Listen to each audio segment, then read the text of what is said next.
Good morning, Flagstaff High School. This is Mr. Alviar coming to you from my little dungeon slash classroom. And I'm here to bring you another segment of Black History Month, courtesy of the History Department here at Flag High, specifically looking at that theme of good trouble. Now, I had an idea for numerous topics. I was inspired by the story of James Dugan here at Flagstaff High School, how he was wronged, and also looking at, I had other ideas, possibly someone like Bill Russell, looking at Muhammad Ali during the 1960s when he was blacklisted for protesting against the Vietnam War. But then I thought, I'm going to go something a little more quicker and a little closer to home. So I decided to do punk rock, and specifically the band Bad Brains.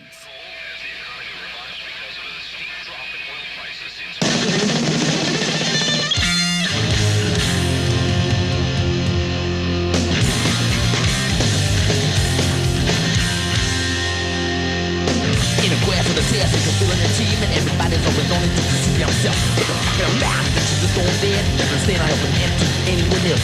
Tell me your why, this after the line. Trying to make me up confused about the USA. When the fact in my mind, that you just don't hear. To comprehend or overstand. Speakers too bad, ladies and gentlemen. So anyways, going back to the Bad Brains, as you can tell, very fast, very quick. But again, they are a band that broke stereotypes during a time when rock and roll was seen very much as a white establishment. Going back in the day, though, we all know today that rock and roll was established really by a lot of blues musicians back in the 1920s and 30s, and eventually coalesces into what becomes rock and roll with Los Reyes de Rock and Roll, Little Barry, Little Richard, and Chuck Berry. Again, those are seen as the kings of rock and roll, with respect to Elvis, who respected the music, but in reality, I just like later day Elvis when he's wearing the white jumpsuit in Las Vegas. But anyways, back to Bad Brains. Again, they were actually started off as a quick jazz musician band back in the 1970s before merging into punk rock, when they took their names from actually a Ramones song, probably seen as the forefathers of punk rock. And again, their biggest thing too was they were not nihilistic. Again, a lot of punk rock is very nihilistic, very just kind of like, the world sucks and then you die type of situation. But they established what would become known as positive mental attitude, PMA. And you might have heard me use that term before in class or in sports before.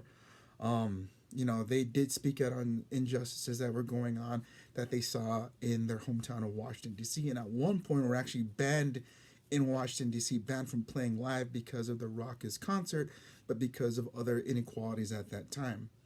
I'm going to let this next video clip play and explain them a little bit more. Now, in the 70s, there was another black punk band that really changed the scene. Bad Brains, considered one of the most influential punk bands ever. When they do wrong, go the other way. The group formed in 1976 in Washington, D.C., getting its name from a Ramones song. The punk band dominated in the 80s with their mix of reggae and a very aggressive punk sound known as hardcore. In fact, they, along with Minor Threat and Black Flag, are considered the pioneers of hardcore, which is a genre of punk which is, well, pretty damn fast. And DC was hardcore's mecca and also one of the most long-term influential punk scenes. And there were also other black punk bands like Pure Hell, Fishbone, and the UK's X-Ray Spex, whose lead vocalist was a woman. It's worth noting that these bands weren't segregated to some black punk category. They influenced other bands and vice versa. Take reggae, for example. Numerous white punk bands used reggae in their music in the UK throughout the 70s, inspired by black punk bands' use of it. In my conversation with Tate, he mentioned how this idea that rock or punk as a all-white boys club didn't really exist in the UK. Black and brown punks were heavily influencing the scene. Under the Thatcher government, there was a lot of disenfranchisement of white working class youth, who were non-racist or anti-racist. They kind of found their voice and their militancy through the political actions and the music of their black and South Asian born classmates, and neighbors. And just like their British counterparts, American punks were also really influenced by politics. Whether US wars in Cambodia and Vietnam in the 70s, or, well, Ronald Reagan's whole presidency throughout the 80s.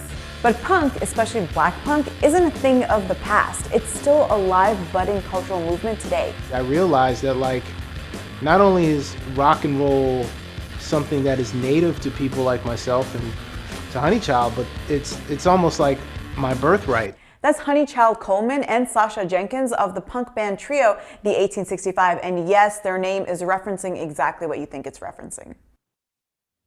In conclusion, ladies and gentlemen, this band broke down barriers by getting into that good trouble. Again, breaking down those barriers that separated people from different walks of life into playing this loud, fast music that is still an influence to this day.